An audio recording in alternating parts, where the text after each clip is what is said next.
Yeah, I'm loving this. I'm so sorry that I had to come late. I was just trying to do a couple of things. I'm putting on my Man City jersey today because I feel like I'm a Man City guy today.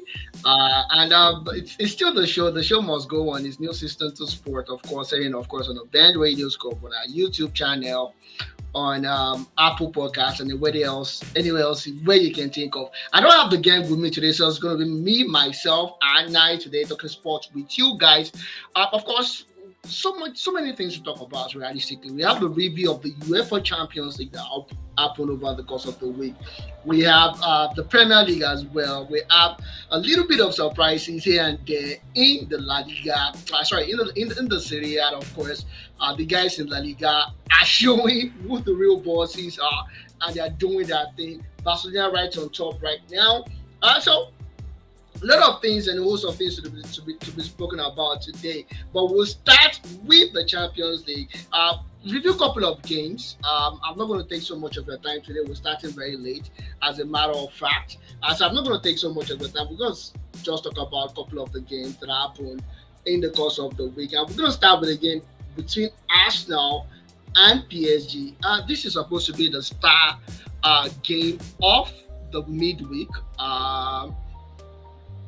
But I won't call it the star game, as a matter of fact. After what we saw in the course of the game, Arsenal defeating PSG 2-0.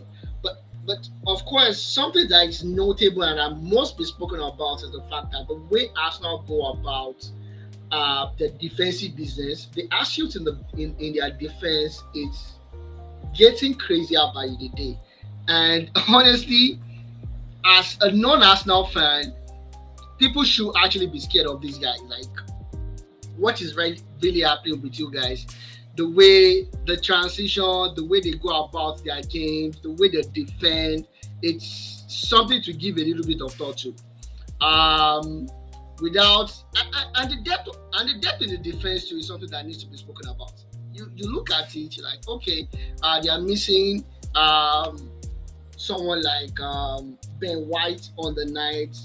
Um, and the way they went from Calafuri and Jacob Kiwo playing on either side, with of course Calafuri playing as the right back on the night. It sounds amazing, and the set piece cannot be spoken about enough. Bukayo Saka was asked by Thierry Henry after the game, like, "Yo, what do you guys do differently?" And he said they put a whole lot of practice into this. It's no coincidence that Arsenal are the way they are right now in terms of the way they score set pieces as in the start of the season. So realistically, there's a whole lot of things, a whole lot of transition that you see with Arsenal, and you're like, okay, this team is looking different, technically, tactically, and their mental fortress. I think the mental fortress is not being spoken about, or yeah, I'll call it fortress. Their mental attitude is not being spoken about enough, because the Arsenal fold, they go into the games, they are jittery. Conceding one goal is a problem for them. I was seeing them over the last couple of games in the Premier League going behind, but coming back with fury and winning those games. So this is a team that you should keep your eyes out for in terms. I mean Arsenal, and of course Barcelona defeated Young Boys 5-0. I don't know what Hansi Flick did to switch up Rafinha, to switch up Lewandowski, the 36-year-old Lewandowski. We need to put it out there. His mates are playing in Saudi Arabia. We keep talking about Cristiano Ronaldo, Lionel Messi, and the longevity they've had so far. But people tend to forget about this particular guy that was robbed of his Ballon d'Or a couple of years ago, Lewandowski. Lewa is scoring and is showing that he's a different animal, that the goals are not going away, and to make it juicier, he's 36 years old. So you should really look out for these guys, and whatever it is that Hansi Flick is cooking at Camp Nou. Barcelona defeated Young Boys 5-0. Bayer Leverkusen defeated AC Milan 1-0. A Boniface goal was what the difference was on the night. Boniface said, if you shut the door, I'm gonna go through the window. That guy is just crazy, you know what I'm saying? Uh it's called a long goal in that one, which is a good one for Boniface in the Champions League. He said he used to watch the Champions League back in Akure for 30 bucks. Now he's scoring the Champions League. What a story for the young lad. And Milan, ring bells, alarm should be ringing at the red side of San Siro right now. They lost their first game against Liverpool. This is a game that they should have at least come out with a draw from against Bayer Leverkusen. But losing it just drags them a little bit down, and we never could tell what it's with the new format. Don't forget, guys, we've done this and we've done it over and over again, but we keep explaining to you guys. The first stage of the Champions League qualifies automatically from the ninth up until I think the 15th position. They go through a playoff, and the rest go they are off the tournament as a matter of fact. So no European tournament for you if you go out of the Champions League. So that is something that Milan should look out for. And of course, Borussia Dortmund defeated Celtic 7-1. Adeyemi scoring and a hat trick in this game. Adeyemi actually he could have scored a super hat trick because he was fouled for that penalty. He gave that penalty to, I think, Emre Chan, and another penalty was given to Elsa in that particular encounter. Brendan Rodgers moving from 0-0 in the first game match they won. They won their game, but in their second in the match day two, they are losing scandalously 7-1 against Borussia Dortmund. So realistically, it's a bittersweet story for Brendan Rodgers and everybody that follows him. It's they would have preferred to be like, okay, we're top of the league. Sorry, we're top of the league in Scotland, and we're doing well in Europe. Even if we're not doing so well in Europe, let's not lose 7-1 on a scandalous level. And this is not the first time Peter Rodgers is losing by whooping 7 goals in the Champions League. He has done that, I think, 3 times before now. This is the fourth time lucky for him. Good luck to you, Peter Rodgers. Of course, Lukman Ademola, the facto or the incoming African Footballer of the Year, scored 1 and assisted 1 as Atlanta defeated Shakhtar Donetsk 3-0 on the night as well. Villa showed us what we thought is not possible. They showed us that it's very easy. We can actually do this thing. And they defeated Bayern Munich 1-0 at the Villa Park. Duran scoring that lone goal in the encounter. This guy needs to be spoken about. We need to take a little bit of time to talk about this guy because he basically has the best goals to minutes ratio in the whole of Europe. And he's not the first starter. He's not a starter in the team. Of course, Ole Watkins is the starter. Of course, Ole Watkins probably the best English striker bar Mary Kane.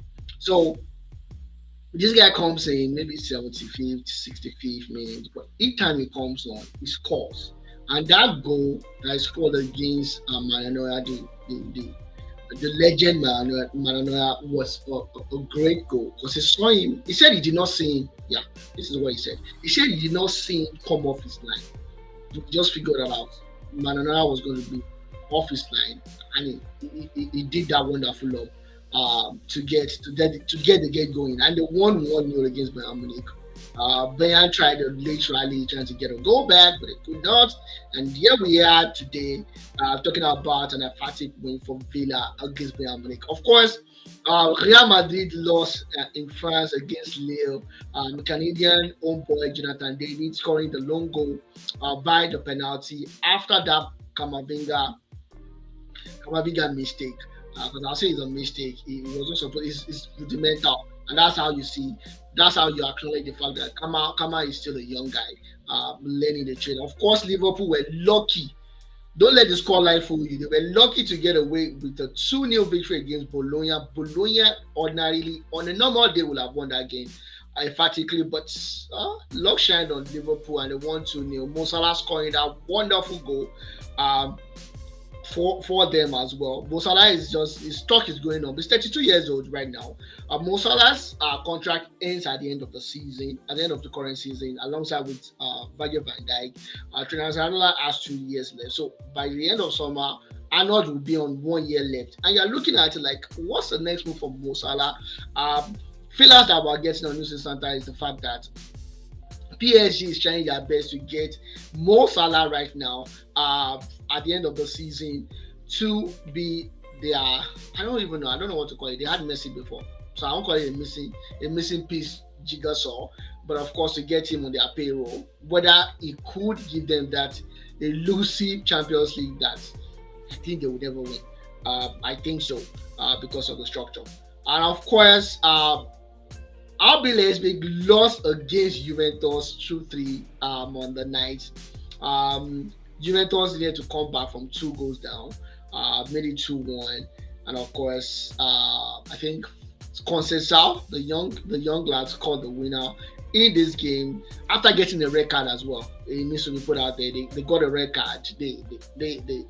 So something about Juventus is before today they've not considered in the Serie A. So there's a defensive masterclass within the team. I don't forget Bremer has gone out injured right now with the ACL. That is what we're saying right now. Across Europe, everybody getting ACL because of the number of games they play. Um, an outreach should be done to FIFA and whoever is in charge. Like, yo, these guys play so much games. Can we tone it down a little bit and don't kill this guy young? And that's my personal opinion. I feel it's terrible making these kids play so many games, or these adults or these men play so many games over every time and without the without enough rest. Yeah, they needed the rest, but they're basically not getting the rest. So Juventus defeated RB Leipzig 3-2. Yeah, that's about it for the Champions League.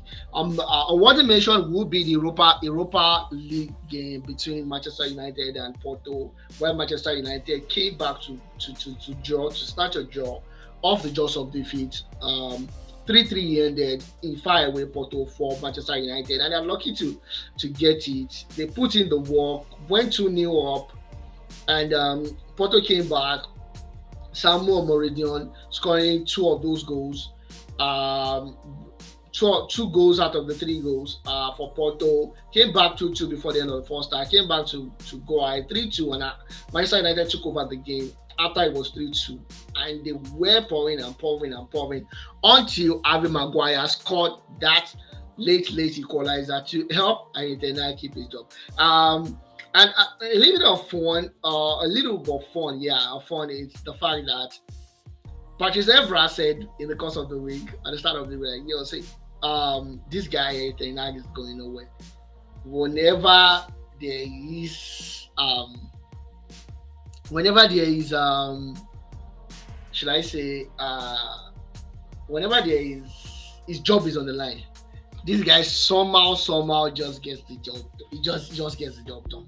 And indeed that against Porto and Aston Villa, like we'll see in a couple of minutes. And of course, going straight to the Premier League, early kickoff, Crystal Palace versus Liverpool. Liverpool won 1-0 against Crystal Palace. Diogo Jota scoring the long goal in that encounter. Crystal Palace will have come back, especially with Ebere Chieze losing that quality chances. They had a penalty shout, which is not straightforward. So I wouldn't blame the referee for not awarding penalty to Crystal Palace on the night on that particular day on Saturday, because it was a dicey one. It wasn't straightforward. It's not as straightforward as what we see around.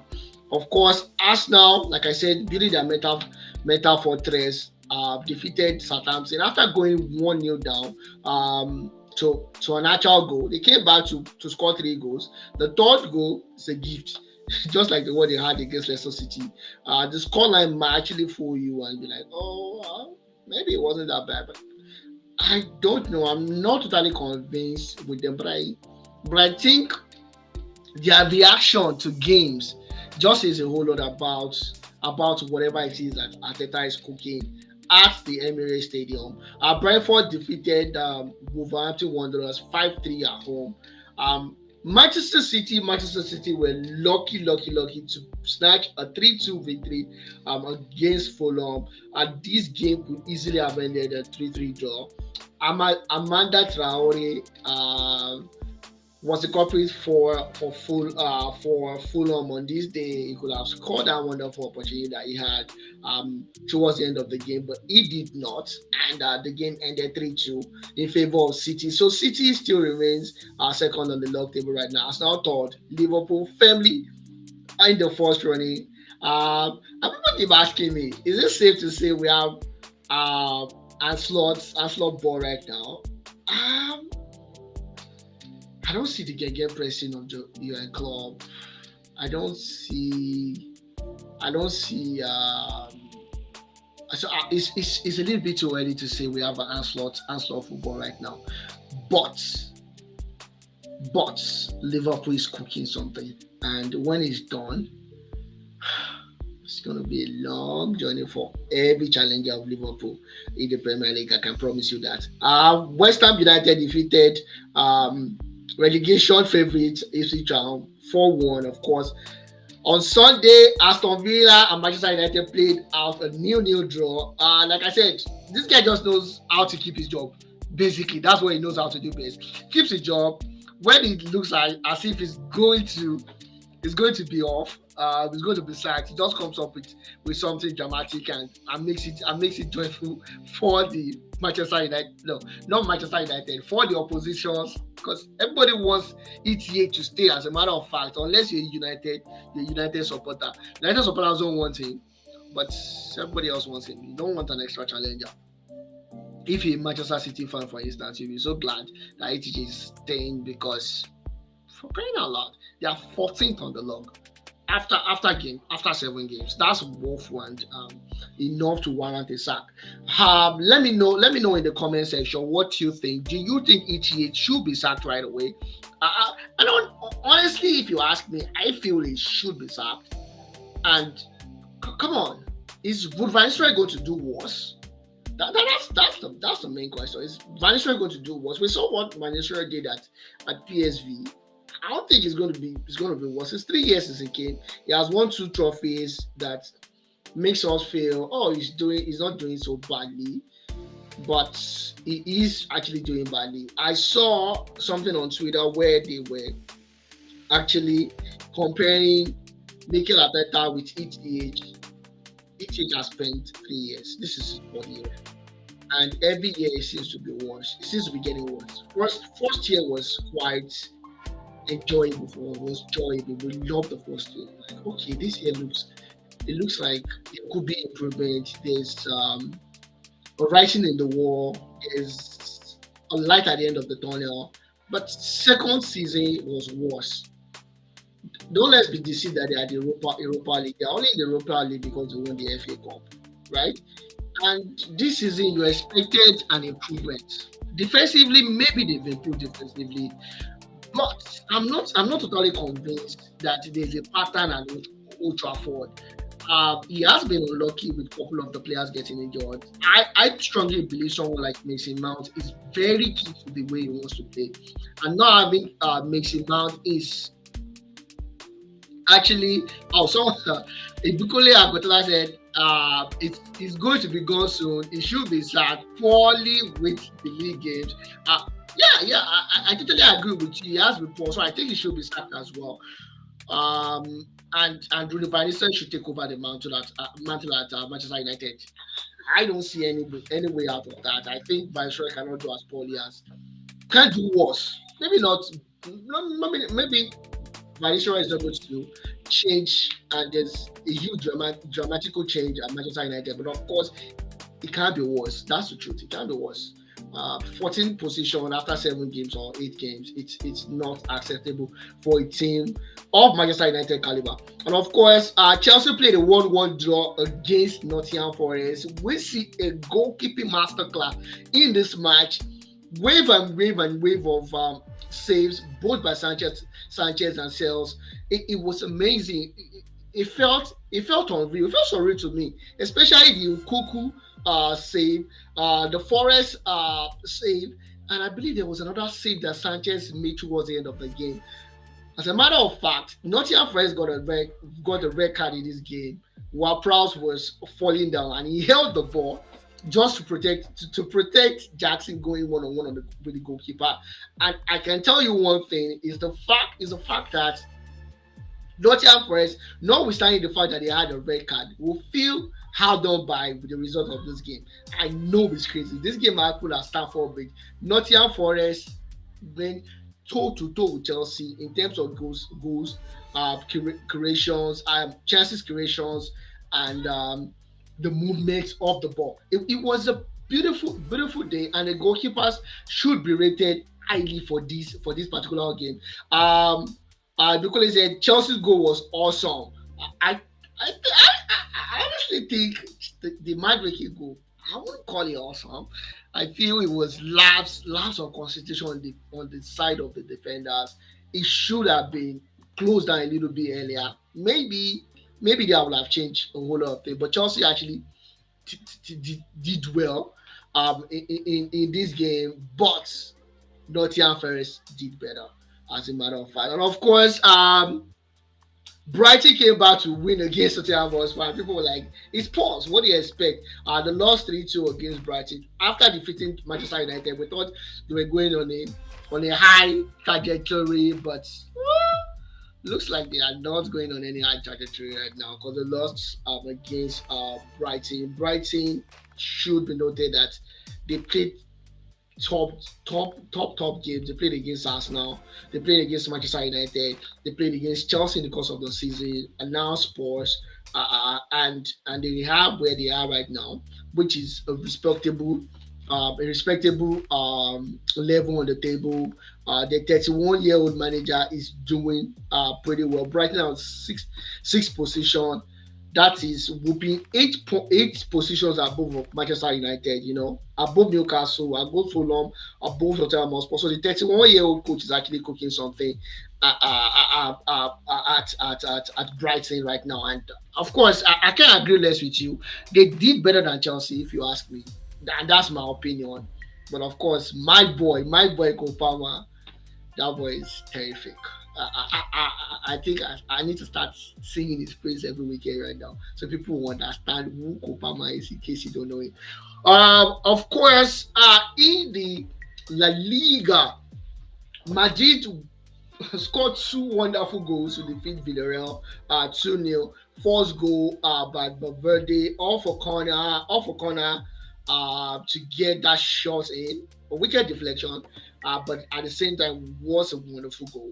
And of course, Vinicius Junior scoring that cracker up a goal in the second half to make it 2-0. And everybody keep asking what's going to happen.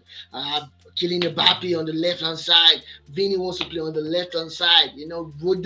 Rodrigo does not want to play on the right hand side. He wants to play on the left hand side as well. It's Don Calancelotti is going to work these things out, and but before he works it out, it's going to be an interesting one. It needs to be analyzed. Should Vini be out of the team, or Mbappe should be put in the center forward position, or Rodri should be in the center forward position, Vini on the right hand side, Mbappe on the left hand side? I personally think that's the best option. If you ask me personally, I feel that's the best option, and this is my reason. And I start to be corrected. You can disagree with me all you want. The first thing is we know Kylian Mbappe can guarantee you 40 goals across all competition in a season. He can actually do that. He has done it before in all competitions. Vini has not proven he can't do that. He hasn't proven that. He hasn't proven that to us just yet. So why are we So why are we on Vinny being the main guy on the right on the left hand side? Vinny, if he can do the right left hand side, should be able to conveniently transition to the right hand side and play Rodrigo through the middle. He wants to isolate. He wants to walk. He wants to walk the touch line a little bit. He wants to cut in. Learn something new. I strongly feel Kylian Mbappe is better to the left. So much has been given to get this guy to Real Madrid. So much should be done to make him succeed as well. Um, but we'll see how that pans out in the course of the season. Of course, Leverkusen played a 2-2 draw against Austin Clay at 2-2. Boniface scoring, and don't forget these Austin Clay guys they are new boys, they are new kids on the block. They just got to the Bundesliga, so Leverkusen looks like the run is over. Looks like the run is over. It doesn't look like what it was last season when they come back to get all those necessary. But they are not off the pace. They're on 11 points, just 3 points behind Bayern Munich, who played a 3-3 draw as well against Eintracht Frankfurt. Follow Bayern Munich is closely followed by RB Leipzig and Eintracht Frankfurt on third position with 13 points. Freiburg on fourth position with 12 points. And Bayer Leverkusen on the fifth position, 11 on point with Union Berlin, the fifth and sixth position respectively. Borussia Dortmund with Newsinstanta coming out of their 7-1 victory against Celtic, lost away from home to Union Berlin, 2-1 he headed in favor of Union Berlin on the ninth, and they are on the seventh position, 1 point off the pace for the Europa League. So it's not a bad thing right now. Everybody looks pretty close to each other. Uh, Between the seventh position and the fourth position, just 4 points is separating them right now. And don't let's forget Omar Mashu. Note that name. There's a new guy in the Bundesliga. Last season was Gurisa. He has moved to Dortmund right now. Now he's Omar. Omar has 8 goals. Is leading the way in the Bundesliga.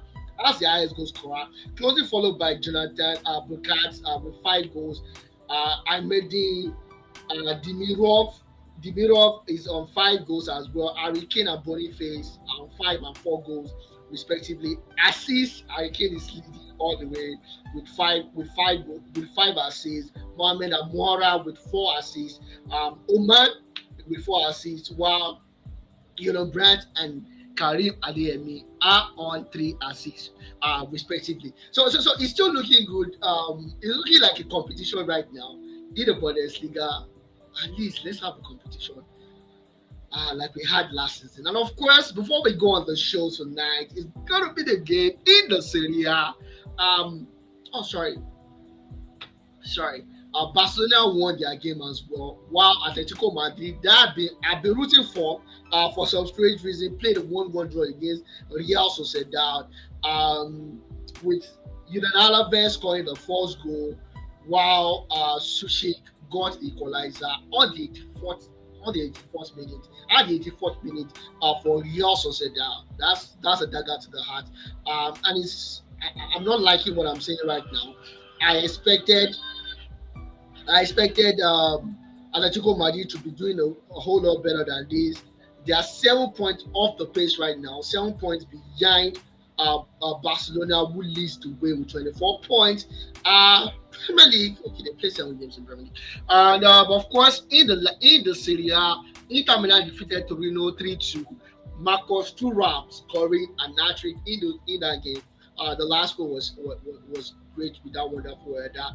Atalanta played a 5-1 victory against Girona, while AC Milan lost 1-2 against Fiorentina away from home, of course, and Juventus played a 1-1 draw against Cagliari after that penalty was awarded to Cagliari. Of course, Conceição actually got a red card in the game for the 9 minutes of the game after Dusan Vlahovic actually equalized for Juventus. That is just about it in terms of the roundup of the leagues. But I'll leave you to this tonight. This is what I'm going to leave you with. And this is actually up for discussion. I'm a Cristiano Ronaldo fan. I love Cristiano Ronaldo. Um, I feel Cristiano Ronaldo is one of the greatest footballers ever to grace the game. The goals, the statistics speaks for itself. Can't deny that. Ronaldo, should Ronaldo be leaving, retired from Portugal right now? That's the first question. And is Ronaldo actually start padding? Over the last couple of weeks, Ronaldo has been scoring just penalties. Is he just start padding to get to 1,000 goals? I'm like, okay, I did it. I and the last penalty, the penalty that he had before this one was ludicrous. The penalty that was awarded. I'm like, what's happening here? You know what I'm saying? And I feel it could be a dent on his. I think it could be a dent at the end of the day on his career, and that's just me speaking. Generally speaking, I stand to be corrected, but I feel it could be a dent on his career. He has had a good run. If the game is still physically fit, but if the game is not accepting the way he is right now, it could leave when the ovation is still loud. No need to start patch. And I'm saying this of basketball. You see some players they have woeful game, but they go to the free throw line, take two free throws, and live with double digits. A triple double, a double double. And then if you just reading the stat on Newsinstanta, you're like, oh, he played very well on the night, but actually he did not. He did not. So I want to leave you with that. I want you guys to answer me. You think Cristiano Ronaldo is start partying, or I'm just overtaking it? With that, I leave you and say good night. My name is Ladija Adebo Ali, and it's still News Sports. It's the best